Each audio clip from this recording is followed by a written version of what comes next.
Hey everyone, my name is Nathan Kang. I hope I could contribute to this discussion thread this week in some way or another about dissertation processes and research.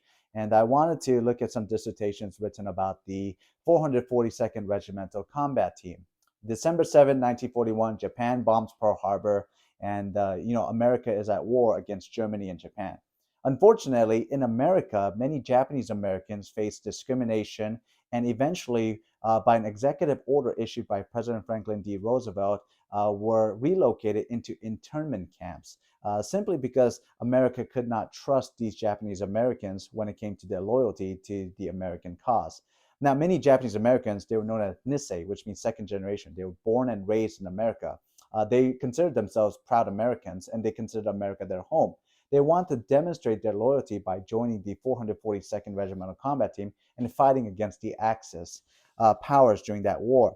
Now, I looked at two dissertation papers. One was by Yuki Oh in 2011 at the Oklahoma State University, whose dissertation was really focused on comparing the cultural origins of how Japanese soldiers were raised in Japan and the cultural origins of how Japanese American soldiers were raised in America.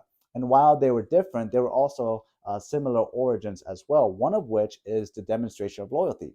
Japanese soldiers for Japan proved their loyalty by kamikaze attacks, suicide attacks in the name of the emperor, whereas Japanese Americans in America proved their loyalty by joining a combat unit to fight for the American cause. And they both had a strong identity in proving that they were extremely loyal people, and they wanted to do so. Yuki's dissertation included a interview in 2000, a CNN interview in 2000 with George Staccato, who was a recipient of the Distinguished Service Cross during a time when many of them had their medals upgraded to the Congressional Medal of Honor by President Bill Clinton. George Staccato simply said this: they knew that they were used as cannon fodder, yet they were willing to still die for their country to simply prove their loyalty. This sentiment was shared by many in the 442nd, as indicated in a news article written in the Stars and Stripes. Many of them wanted to simply prove their loyalty, that they were proud of their country, America, that they were born and raised in, even though that they're Japanese Americans, even though they were facing discrimination, not only by their neighbors and friends, but also by the government as well. And I think about another dissertation I looked at, which was by Abby Lynn Sayers in 2009 at Rice University. Uh, Her dissertation focused on the experiences of the average Japanese American during the Second World War. And she talks about, really, in the first chapter, about a film called Go for Broke in 1951, who illustrates the discrimination that the movie portrays the discrimination Japanese Americans face, and also the unit and their heroic actions during the Second World War, including saving a lost battalion if that was surrounded by the Germans at the time of the war. Now, in that film, it was named after a slogan of the 442nd, which is "Go for Broke." Uh, Connie Gentry, in an article written in 2020 for the National World War II Museum, indicated "Go for Broke" really means putting everything on the line to be successful, to reach a goal.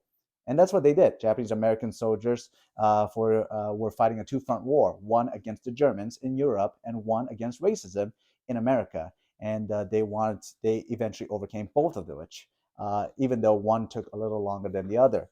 One thing about these dissertation papers I noticed about the 442nd that I think is lacking is a dissertation paper on other Asian American groups that were mischaracterized as Japanese Americans, yet still face the same level of persecution. One guy in particular, who actually was the first minority battalion commander in U.S. Army history, is a colonel by the name of Young Oh Kim. He's Korean American, born and raised in Los Angeles, 1919. Yet he was he was thought of as a Japanese American and faced the same level of discrimination and could not get any job. So he joined the 442nd. Obviously, he wasn't relocated because he was not Japanese American descent. Yet he still faced a lot of discrimination by other employees and so on. I want to write about him because he was a recipient of several medals, and he obviously faced similar discrimination, yet not a lot is written about him. Yet he's a very significant figure when it comes to this unit's history in itself. He was a battalion commander, first one in U.S. Army history of a minority descent, and I think that's pretty significant. So I want to write about him and also the fact that he was nominated for the Presidential Medal of Freedom in 2016. So